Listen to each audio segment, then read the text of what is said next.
Do not fold, spin, or mutilate this program. Vyzygoth's Grassy Knoll continues. All right, we're back in the Grassy Knoll, and again, as we left you, Andrew, one of the things that hit me were the companies that I kind of don't want being involved in certain other things, and of course, does it really matter? Probably not from what we don't know goes on.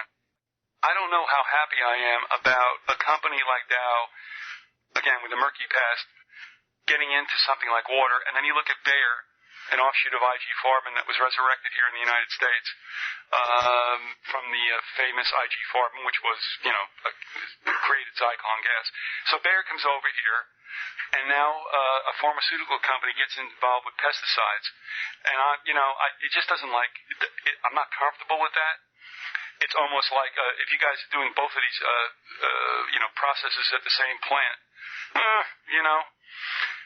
how do you keep the pesticides out of the aspirin? Anyway, again, am I a whack job for thinking that, perhaps I'm not real, should I be comfortable with these companies getting involved with more and more, shall I say, expansive pursuits? And what does pharmaceuticals have to do with pesticides, and what does, chemicals have to do with water? Am I nuts or what? Well, what they have it to do with is that now you have basically the same company or the same owners of different companies controlling it. What it does is it allows them to cover up their mistakes or their toxic processes, because if the water company is the chemical company, if there's chemicals in the water, guess what? They can cover it all up. Plus, of course, the media, they own the media too, so there's really no hope. No. Very little hope in that regard.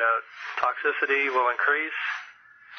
And not only that, but the fact that they're eavesdropping on you and controlling the political process, the voting machines and so forth, it's a sealed sealed system that you're not involved in, and so if there's a political person who might want to change that, they ultimately control the political process too. So they've got all their bases covered in terms of covering their mistakes or their evil, depopulation plans. Andrew, but a great use of the word sealed. Because what it reminds me with these characters is hermetic. And does that ring a bell with you? Yeah. Okay. The hermetic order of the Golden Dawn and all. You just can't make this stuff up. All right. But speaking of this confluence of stuff that happens, just when I was casually driving down through Charleston, I looked over and saw Chase Bank. Well, guess what? 20 years ago, there was no Chase Bank in West Virginia before the Rockefellers came in. Now you have Chase Bank everywhere in West Virginia because that's owned by the Rockefellers. And in fact, Chase, was originally a pipeline company in New York who got the contract to do all the sewer piping, and they made so much money they had to start a bank to hide the profits. So that's how Chase got started. But isn't Chase also, that was birthed by Nelson Aldrich, I think, who was involved with the creation of the Federal Reserve, which is recounted in The Secrets of the Federal Reserve and The Creature of Jekyll Island. And Nelson Aldrich obviously married into the Rockefellers. And the name Nelson should ring a bell because what was one of the governors of New York's name, and that was Nelson Rockefeller. Yeah. Mm-hmm. But speaking of pipelines, okay. You had that pipeline incident at JFK this year. Oh yeah, what terror event? Oh yeah, right. Big terror event. Well, he worked for that guy worked for Buckeye Pipeline, right? Buckeye is affiliated with Standard Oil. It was originally a Standard Oil subsidiary long ago, decades ago. Oh, we did. It's been around forever, and it has markets in Texas and New England and the Midwest. Or do we take the name Buckeye as the company having been birthed in Ohio? Yeah, and the Bush's steel company was called Buckeye Steel. So I would imagine the Buckeye Pipeline is probably controlled by the Bushes too. And obviously, John D. Rockefeller, the patriarch of this whole situation, made his money in the state of Ohio. Yes. Okay. But back to my story, I'm driving through, I see the Chase Bank on the left, I turn to the right, and I see the West Virginia Lottery headquarters. I see a General Electric building. I see a mob-owned nightclub. I see oil tanks from Marathon Oil. They're all on the same property. Okay. All the basic food groups, yeah. Mm-hmm. And I thought, well, lottery, what's the lottery connection to the Rockefellers if they're sharing space with GE, which is owned by the Rockefellers? By the way, GE owns NBC, which received the video from the Virginia Tech shooter. Remember that video saying he hated the rich people? Yep. Does it sound like a scare tactic? And by the way, where is NBC housed in New York? In Rockefeller Center. No! Okay. Oh! Oh! Yeah, I know. But here's a little lottery story for you. In West Virginia, the most famous lottery winner is a guy who won the lottery a few years ago, and then his family fell apart, and it's been horrible ever since. That people have been ripping him off, and he keeps getting caught up at the hooker place, the dance, the nude dancing place. I can understand that. He's a famous guy in West Virginia. I never knew this until I was there last week, and it seems like every time I go, there's an article about him in the paper. There was one during the filming when Cheney was in town. I happened to be there filming, and Cheney was in town, and I made a joke about, we'll probably have a sniper incident because that was during the West Virginia sniper case. And sure enough, there was a sniper shooting that day. But there was an article about that guy then, and there was an article this time, like sort of alongside the torture case, that we talked about, the Logan County torture case. There's another article about how his life's been destroyed and how bad it is for him, and it started to sound like propaganda to me. And then I noticed that before he won the lottery, guess what? He was a millionaire. He was worth $17 million, and his business was pipelines. All right. So what are you? Put this together. Yeah. Okay.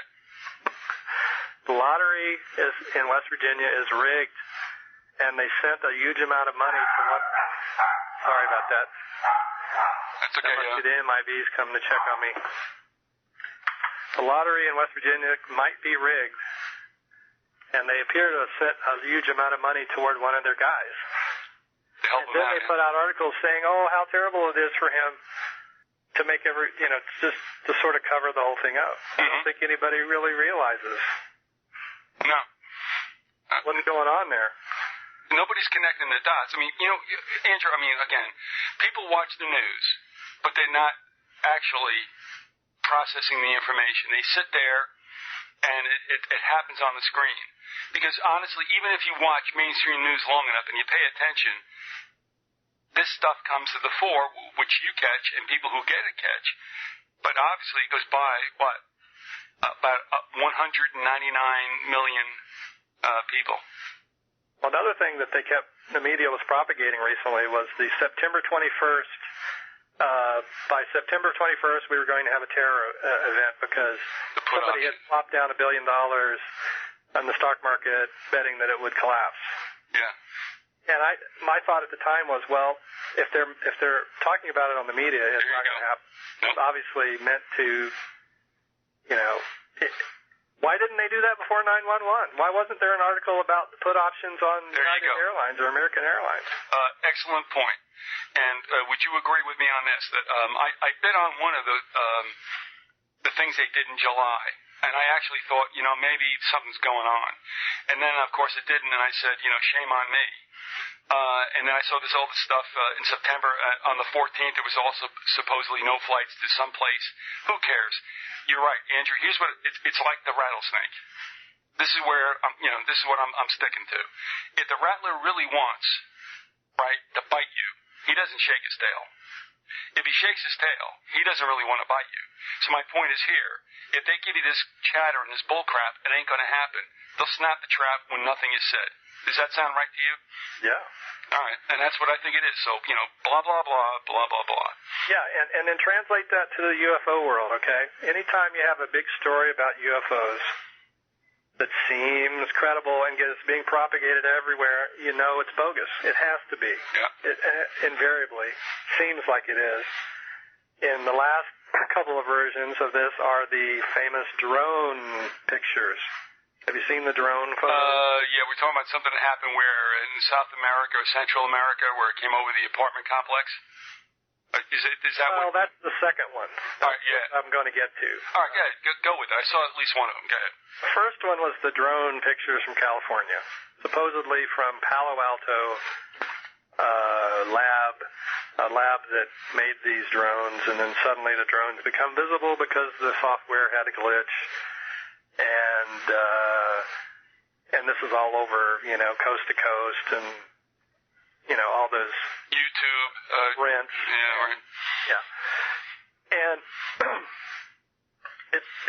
it didn't take long for a guy named Adam Hawks, I think was his name, to track down the web address of the person who originally posted it and found that it came from Microsoft, and that it was actually what's called a viral advertising. That's like stealth advertising, where you create a hoax story that's meant to advertise some product. Mm-hmm. And in this case, it was Halo 3, which Microsoft just came out with this week, and there's laudatory articles in the Seattle paper about it. This is the video game that especially children play with other children across the world, right? Yeah. Yeah. And by the way, I mentioned this in the book. One of these genius kids from Mound, where I grew up, turns out to be a major Microsoft game programmer. He runs a company called Hidden Path, or he's their creative designer. That's interesting. And they do a lot of games involving a writer named Lauren L. Coleman, not to be confused with the creature journalist Lauren Coleman that we've talked about earlier. All right, so we should make that name game thing. Okay. But he did a game called Crimson Skies, which is a Nazi-like future in America that uses the very emblem of the game as a solar disk, a winged solar disk, and emblematic of winged beings and things. His name's David McCoy, and there's a photo of me and McCoy and another woman in our high school yearbook. We had the highest test scores on the the SAT. Then we went to a debate for National Merit Scholars to figure out who was going to be like a semifinalist versus a finalist. So get this, I don't know if people know this, but if you're a National Merit Scholar, you're not really a total scholar until you go through this political process where there's no rules, except you just sit there and debate. And it turns out that the other people there knew what the debate was going to be about, but some of us weren't told. Those of us who were from the port side of the tracks. Okay. And so it was a totally bogus thing. And that was a moment where McCoy and I looked at each other and were like, what is this? Mm-hmm. But he's gone on to great things, and I love him to death, and he's a great guy. He's one of the world's greatest dancers in a strange way.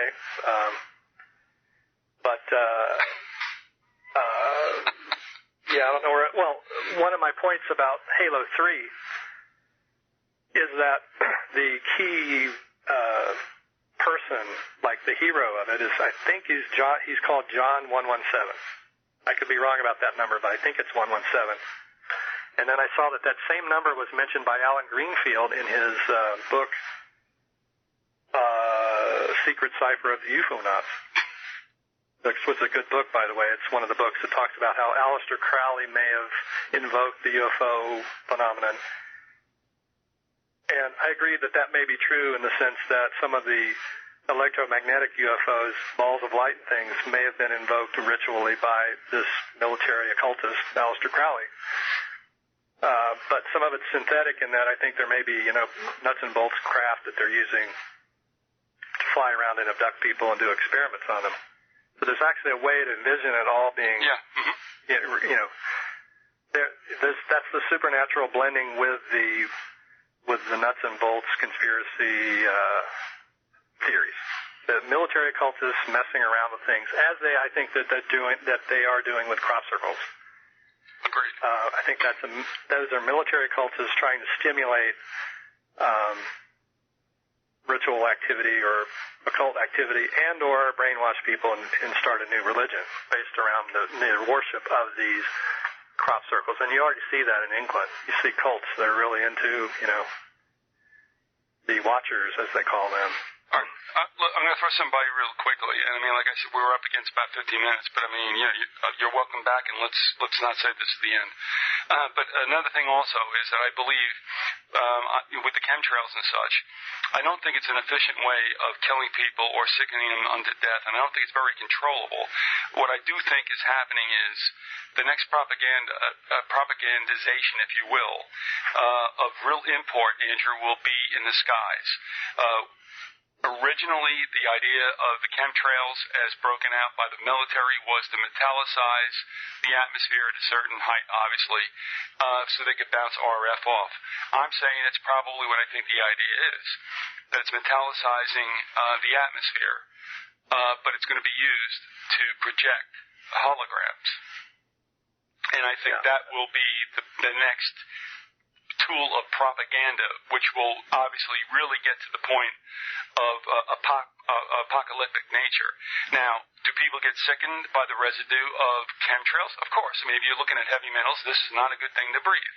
But I don't believe that it is a tool of depopulation. I do believe it's going to be, and you led me to state this as a something. The rest of the stuff's going to happen celestially. Okay, that's what I think is going to happen. Well, the implication of this John 117 thing, and Greenfield relates that name to the Book of the Law by Crowley, is that Microsoft is involved not only in viral advertising, but in occult programming beneath that. Okay.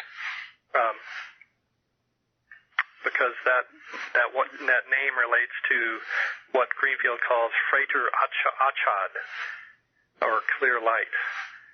But with regards to chemtrails, I'm glad you brought that up, because there was a guy, and his name is escaping me right now, but I may remember it here. And it's probably in my calendar, which it doesn't look like we're going to get to until next time. Okay. But he put out something this year on his website saying that, and it was on rinse, and then, anything that gets propagated widely, you got to watch out for. Agreed. This guy's idea was that the chemtrails are good for us. They're spreading protective materials to protect us from radiation. Right. And guess what? He works at Carbide's. His name's Phelps, Jim Phelps.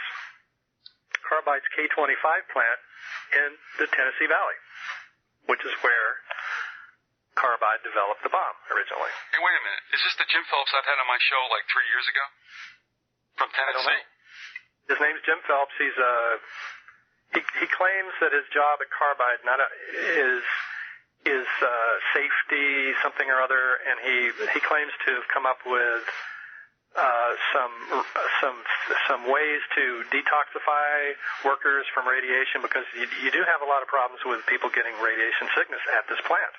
Okay. His job is to mitigate that. And he's come up with some techniques for doing that. And now he's saying the chemtrails are good for us. All right. I found that kind of odd. And he even invoked the Eye of Horus, which, by the way, Horus was evoked by Crowley in 1903. And then again in 2003, 200 years to the day almost, we had the Eye of Horus crop circle in Ohio at the Serpent Mound. All right. It tells me that someone is purposefully, I don't think the cosmos is coming up with anniversary dates. I don't think the cosmos cares that it's 100 years to the day that a certain crop circle crops up that makes people think a certain thing. Either way, Andrew, that's a man-made. It's a man-made thing.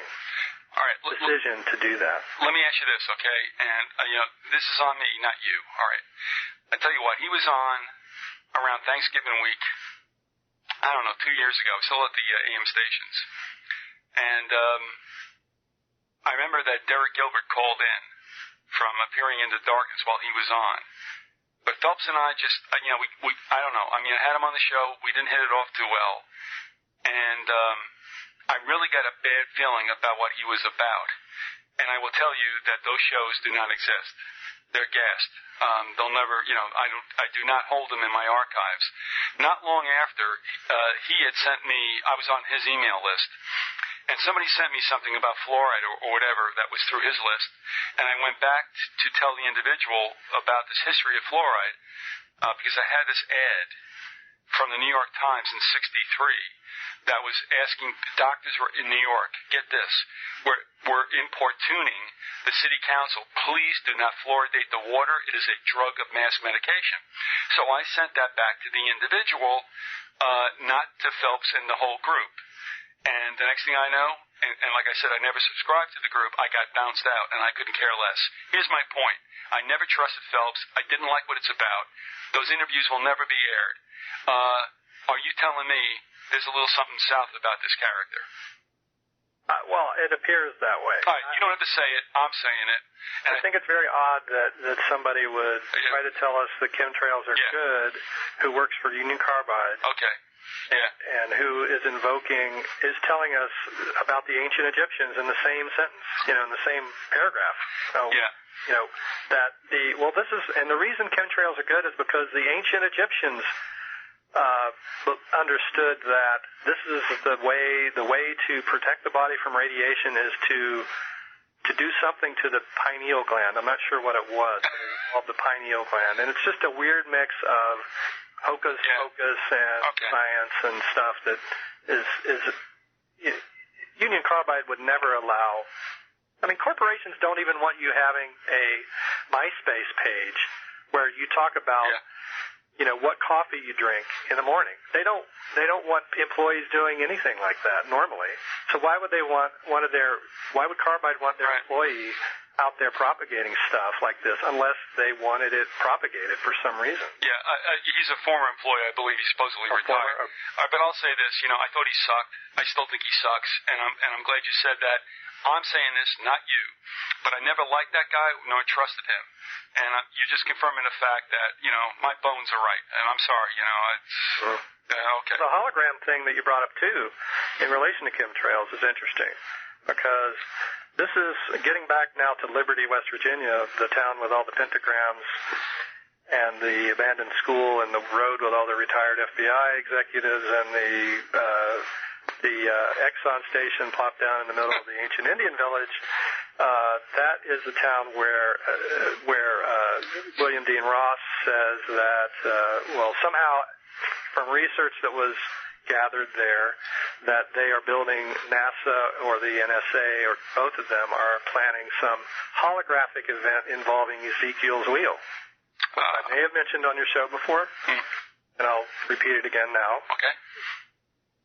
It's an interesting concept, and Ezekiel's wheel of the Bible had a winged being with four faces riding on it, which is very similar to the Horus and Sept iconography of Egypt, and also the Garuda iconography. Andrew, again, I mean, we don't have to finish everything in this half hour, and so I'm going to take the liberty of saying this to you. Your show is going to go up along with Ackerman's and Knoll's with regard to something going on that we're really not clear about, and certainly that's something that's been kept from us. Scripture does obviously say that you can probably pretty figure out that something other than terrestrial Earth beings were here. Be that as it may, if you don't believe the Bible, that's okay. But there's other accounts, and this is what I'm trying to gather together. I talked to Ackerman about this, I talked to Knowles about this, because we're looking at a situation where something certainly went on. And I mean, the UFO situation muddies it. Do I believe that something's out there? Of course.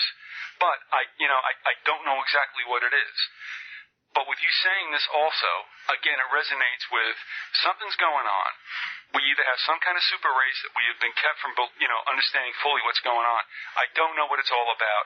I'm not going to try to attach anything to it. But Andrew, do you believe that there might have been a civilization or some kind of race that's been hinted at in history throughout, millennia? That there is something going on. That's the best I can put it. Can you speak to that? Is that enough for you to work with, or what?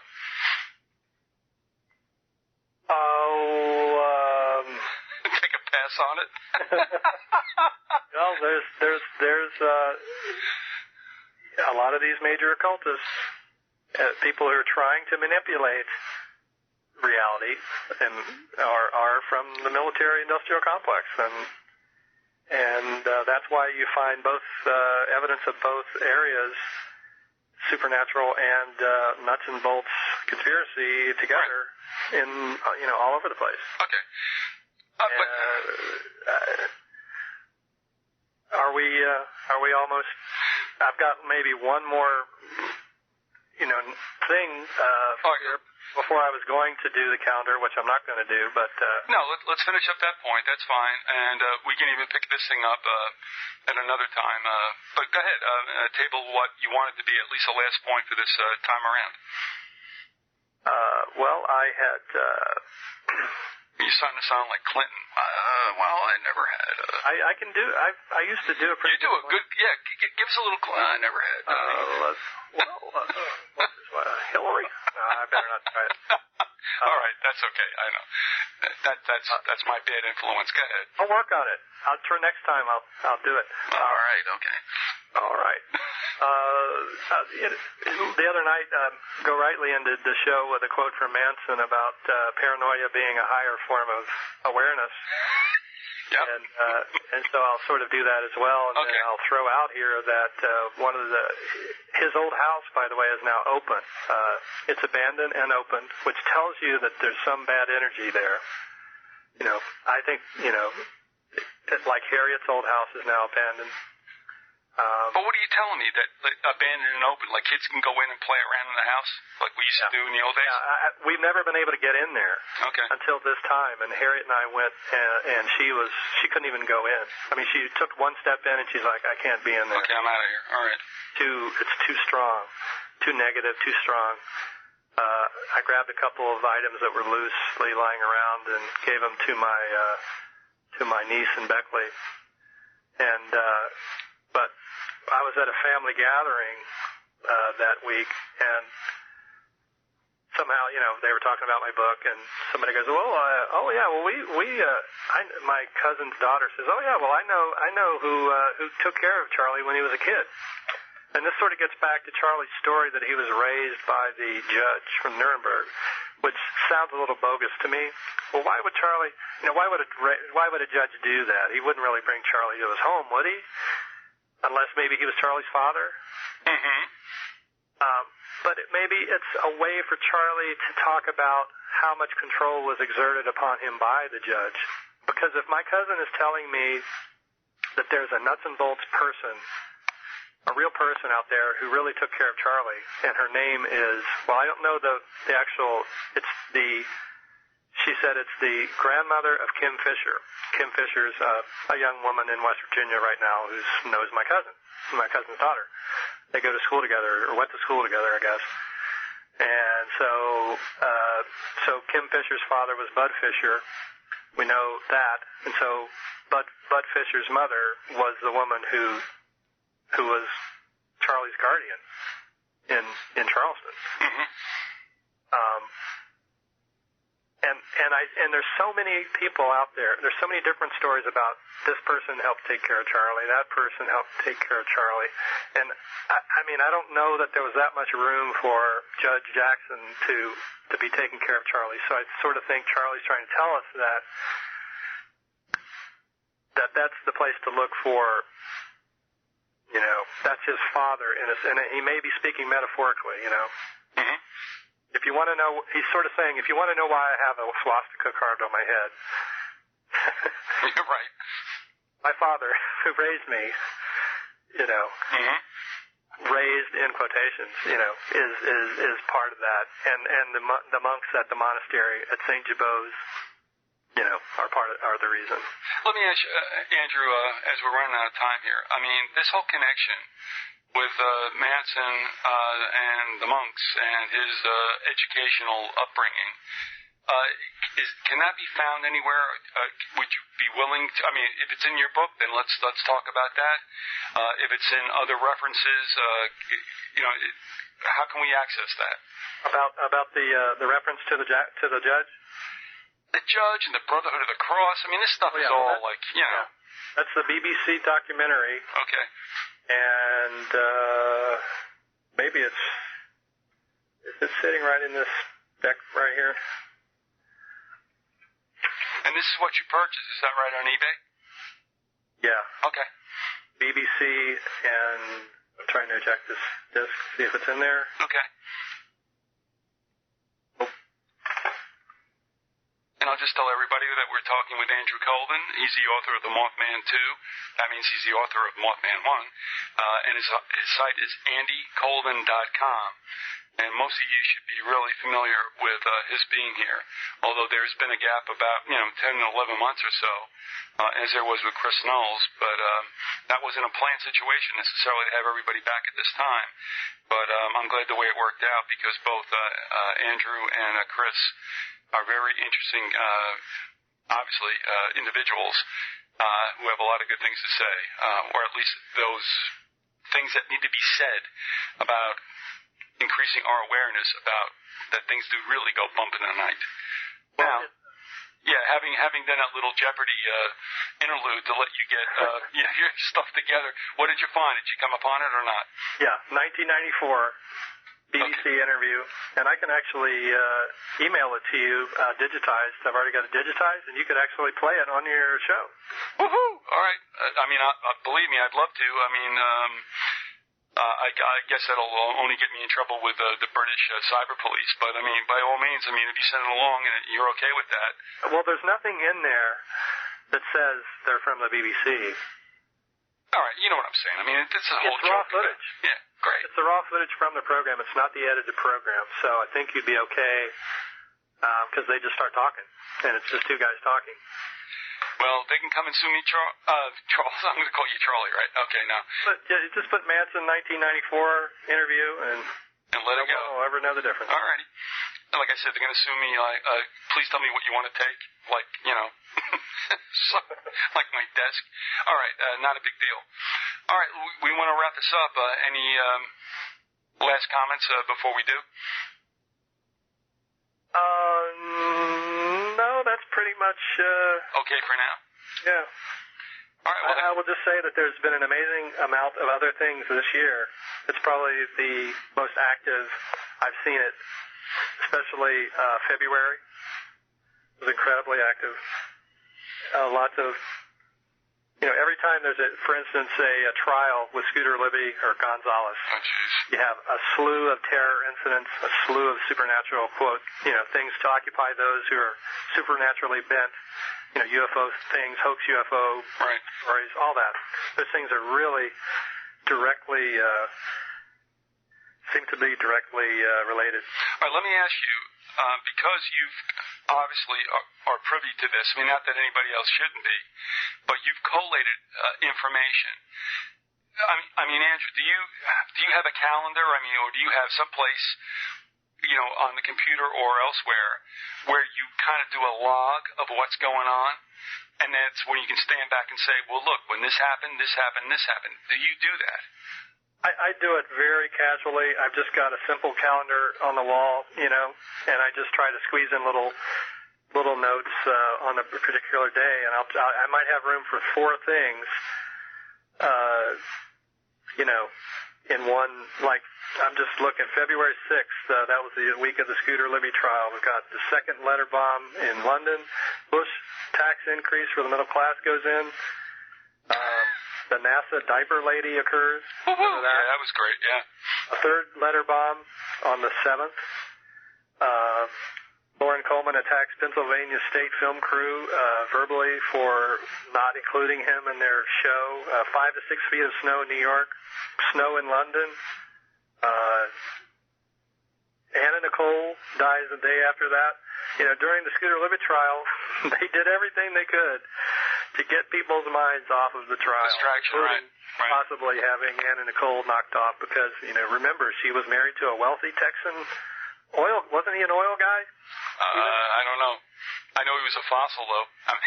And at the end of the week, just to top it off, Bush Sr. grabs Terry Hatcher's ass. You know, as if to say, wow, we really pulled off a good week there, didn't we? Oh, in the parking lot? It was, I don't know where it was. Where he smacked her butt like, hey, take it easy, babe? Yeah, and then on the 10th, who strikes back? Dixie Chicks at the Grammys. And then Obama announces his. And that week is just an amazing, that whole month was amazing that way. Well, I'll tell you what. And then the next week, to strike back on the Dixie Chicks, we have the Philadelphia Naval Yard shooting, which was very odd. Does that go back to... yeah, I do. Is that reminiscent of the Philadelphia experiment. There you go. All right, that's what I was going to ask you about. And then a big U.S. military offensive started on the 14th in Iraq. And that's just February. That's just 1 week in February. All right, well, look, hold it right there. Please come back, and let's do some more. It's a good way to end. Also, shall we tell folks that the best way to purchase Mothman 2 right now is to go to your site, andycolvin.com. Is that correct? Correct. And a little PayPal, and we'll get it done. And I use PayPal as well. So, please, you figure out when you can come back. Let's do it, and we'll. It never really does end, does it, Andrew? So, I mean, we'll just continue with it, okay? Yeah. All right, brother. Thanks very much. So good to talk to you again, and at such length. That was pretty good stuff. I appreciate it. My pleasure. All right, we'll see you later. Okay, bye. All right, bye-bye.